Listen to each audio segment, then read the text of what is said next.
हरे कृष्णा। आज की भगवद गीता क्लास में आप सबका हार्दिक स्वागत है। आज हम पढ़ेंगे भगवद गीता अध्याय 5 श्लोक संख्या 7। योगयुक्तो विशुद्धात्मा विजितात्मा जितेन्द्रियः सर्वभूतात्मा भूतात्मा कुर्वन्नपि न लिप्यते। अनुवाद: जो भक्ति भाव में कर्म करता है, जो विशुद्ध आत्मा है और अपने मन तथा इंद्रियों को वश में रखता है, वो सबको प्रिय होता है और सभी लोग उसे प्रिय होते हैं। ऐसा व्यक्ति कर्म करता है हुए भी कभी नहीं बंधता। तो आप किसी व्यक्ति को देख करके आपको लगता है, अरे वाह कितना बढ़िया आदमी है, सब कुछ अच्छे से कर रहा है। और किसी व्यक्ति को देख के लगता है, अरे कितना बेकार आदमी है। ये आप खुद ही जज कर सकते हो।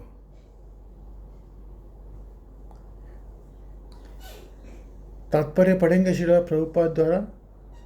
जो कृष्ण भावना अमृत के कारण भक्ति पथ पर है, वो प्रत्येक जीव को प्रिय होता है और प्रत्येक जीव उसके लिए प्यारा है। ये कृष्ण भावना अमृत के कारण होते हैं। ऐसा व्यक्ति किसी भी जीव को कृष्ण के पद तक नहीं सोच पाता। जिस प्रकार वृक्ष की पत्तियां तथा टहनियां वृक्ष से भिन्न नहीं होती, वो भली भांति जानता है कि वृक्ष की पत्तियां तथा टहनियां वृक्ष से भिन्न नहीं होती। वो भली भांति जानता है कि वृक्ष की जड़ों में डाला गया जल समस्त पत्तियां तथा टहनियों में फैल जाता है, अथवा आमाशय को भोजन देने से शक्ति स्वतः पूरे शरीर में फैल जाती है। क्योंकि कृष्ण भावनामृत में कर्म करने वाला सबका दास होता है, अतः वह हर एक को प्रिय होता है। क्योंकि प्रत्येक व्यक्ति अपने कर्म से प्रसन्न रहता है, अतः उसकी चेतना शुद्ध रहती है।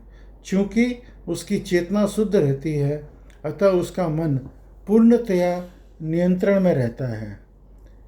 मन के नियंत्रित होने से उसकी इंद्रियां संयमित रहती है, क्योंकि उसका मन सदैव कृष्ण में स्थिर रहता है। अतः उसके विचलित होने का प्रश्न ही नहीं उठता। न ही उसे कृष्ण के संबंधों कथाओं में अतिरिक्त अन्य कोई में अपनी इंद्रियों को लगाने का अवसर मिलता है। वो कृष्ण कथा के अतिरिक्त और कुछ भी सुनना नहीं चाहता। वो कृष्ण को अर्पित किए हुए भोजन को के अतिरिक्त अन्य कुछ नहीं खाना चाहता और ऐसी किसी स्थान में जाने की इच्छा रखना है जहाँ कृष्ण संबंधी कार्य न हो। अतः उसकी इंद्रियां वश में रहती है। ऐसा व्यक्ति जिसकी इंद्रियां संयमित हो, वो किसी के प्रति अपराध नहीं कर सकता। इस पर कोई ये प्रश्न कर सकता है, तो फिर अर्जुन अन्यों के प्रति युद्ध में आक्रामक क्यों था? क्या वह कृष्ण भावना भावित नहीं था? वस्तुतः अर्जुन ऊपर से ही आक्रामक था, क्योंकि जैसा कि द्वितीय अध्याय में बताया जा चुका है, आत्मा के अवध्य होने के कारण युद्ध भूमि में एकत्र हुए सारे व्यक्ति अपने अपने स्वरूप में जीवित बने रहेंगे।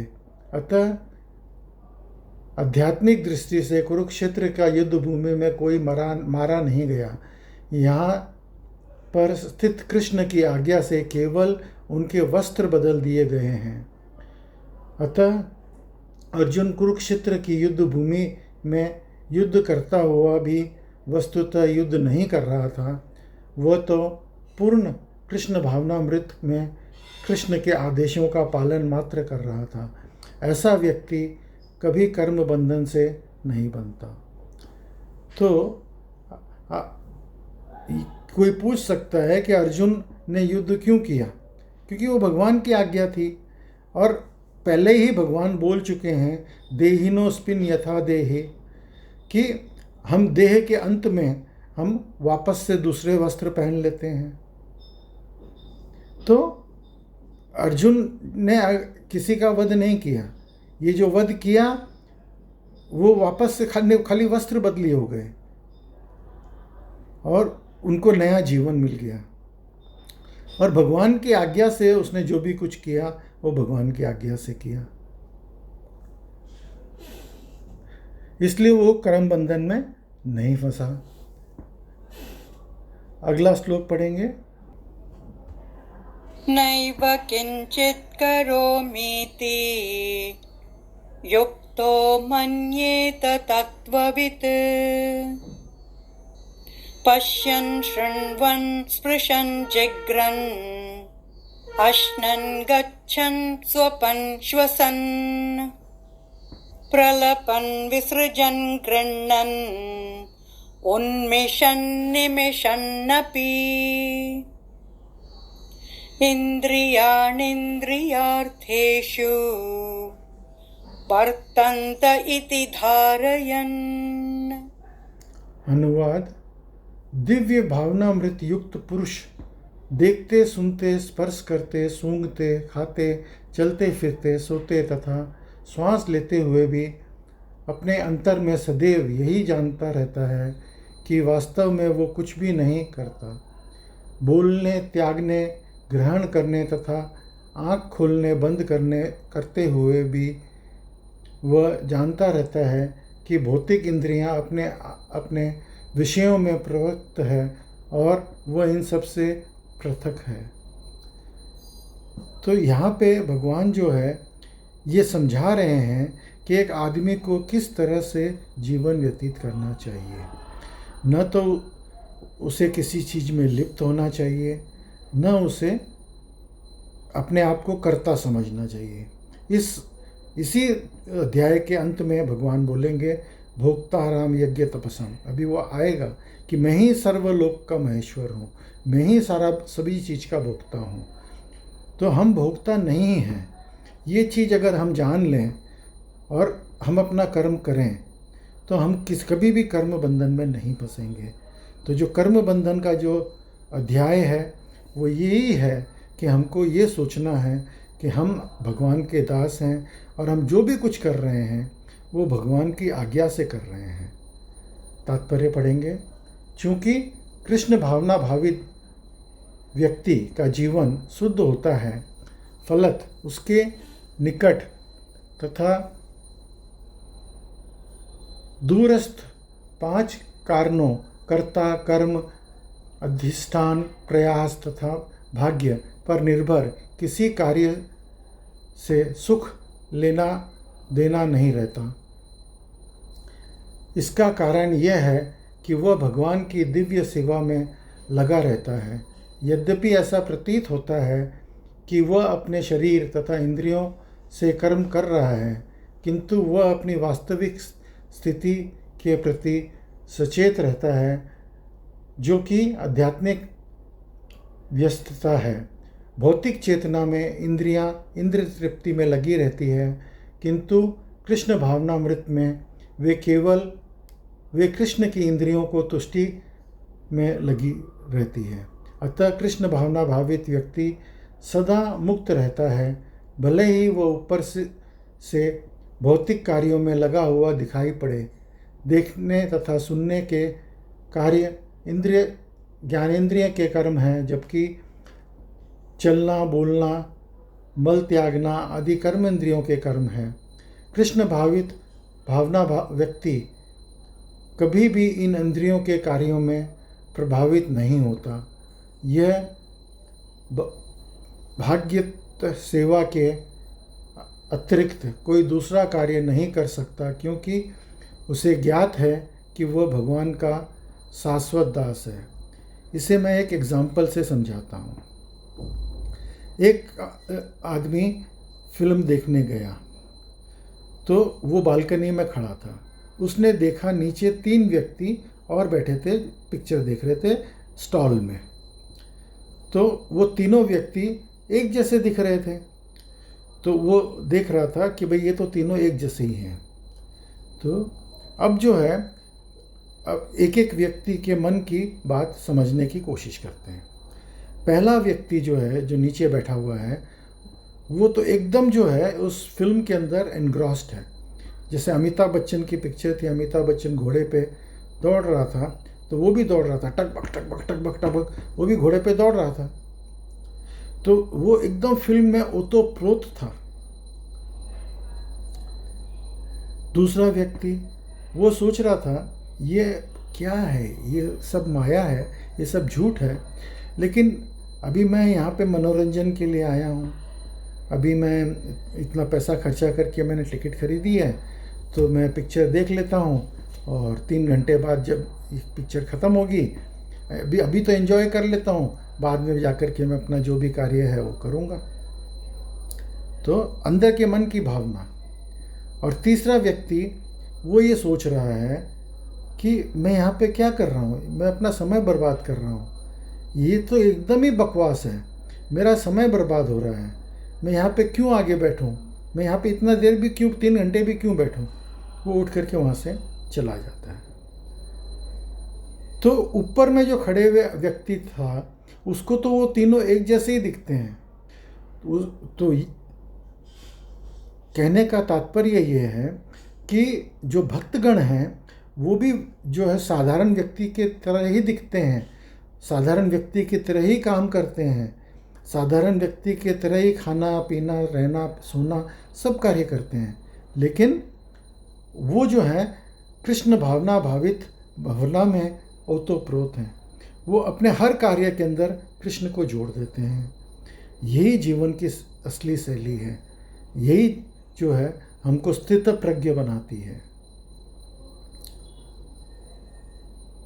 अगला श्लोक पढ़ेंगे।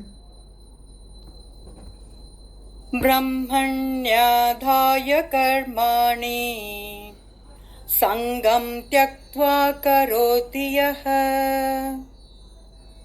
लिप्यते न स पापेन पद्मपत्रमिवाम्भसा। अनुवाद। जो व्यक्ति कर्म फलों को परमेश्वर को समर्पित करके आसक्ति रहित होकर अपना कर्म करता है, वो पाप कर्मों से उसी प्रकार अप्रभावित रहता है जिस प्रकार कमल पत्र जल के अस्पर्श रहता है। अभी कमल जो है वो कीचड़ में खिलता है, तो कीचड़ में लेकिन जो पानी है, जो कमल कीचड़ जो है वो कमल के पत्ते के ऊपर आता है तो वहाँ पे टिकता नहीं है, वो वापस नीचे गिर जाता है। कमल का पत्ता हमेशा प्योर रहता है, कमल जो है वो हमेशा प्योर रहता है। क्यों? क्योंकि वो ऊपर रहता है, वो कीचड़ से टच नहीं होता, और कीचड़ जो है जैसे ही उसको टच करता है वो फिसल करके गिर जाता है। तो एक व्यक्ति को उसी तरह से रहना चाहिए। सारे कार्य करो लेकिन उसमें लिप्त मत हो। आपको जो है भगवान के बारे में सोचते रहना है हर बार, हमेशा 24 घंटा। तात्पर्य पढ़ेंगे। यहाँ पर ब्रह्मणी अर्थ कृष्ण भावनामृत में है। ये भौतिक जगत प्रकृति के 3 गुणों की समयिक अभिव्यक्ति है, जिस प्रकार की संज्ञा दी जाती है। वेद मंत्र सर्व होता ब्रह्म तथा भगवत गीता से प्रकट है कि जगत की प्रत्येक वस्तु ब्रह्म की अभिव्यक्ति है, और यद्यपि कार्य भिन्न भिन्न रूप से प्रकट होते हैं किंतु तो भी वे कारण से अभिन्न हैं। ईसो उपनिषद में कहा गया है कि सारी वस्तुएं परब्रह्म कृष्ण के संबंधित हैं, अतएव वे केवल उन्हीं की हैं। जो ये भली भांति जानता है कि प्रत्येक वस्तु कृष्ण की है और वे ही प्रत्येक वस्तु के स्वामी हैं। अतएव प्रत्येक वस्तु भगवान की सेवा में ही नियोजित है। उसे स्वभावत शुभ अशुभ कर्म फलों से कोई प्रयोजन नहीं रहता। यहाँ तक कि विशेष प्रकार का कर्म संपन्न करने के लिए भगवान द्वारा प्रदान मनुष्य का शरीर भी कृष्ण भावनामृत में संलग्न किया जा सकता है। जब ये पाप कर्मों का कल्मश में वैसे ही परे रहता है जैसे कि कमल पत्र जल में रहकर भी भीगता नहीं है। भगवद गीता में कहते हैं, मयि सर्वाणि कर्माणि, संन्यास संपूर्ण कर्मों को मुझे कृष्ण को समर्पित करो।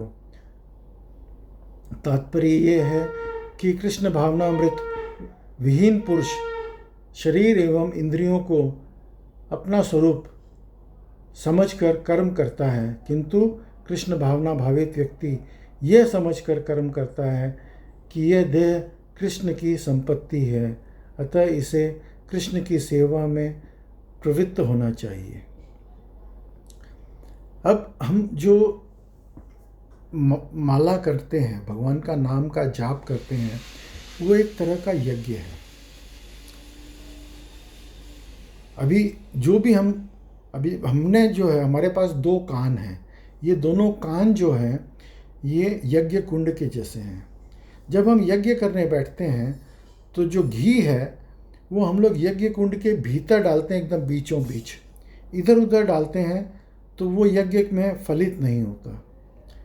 वो बोलते हैं कि वो इंद्र को चला गया, वो बलि को चला गया, सॉरी। तो हम जो है बड़े ध्यान से वो घी को हम यज्ञ के बीच में डालते हैं, यज्ञ कुंड के बीच में। तो हम जब माला करते हैं, जप करते हैं, तो हमको ध्यान से एक एक मंत्र को हरे कृष्णा कृष्ण कृष्णा हरे हरे, हरे राम राम राम हरे हरे, ये पूरा मंत्र हमको सुनना चाहिए।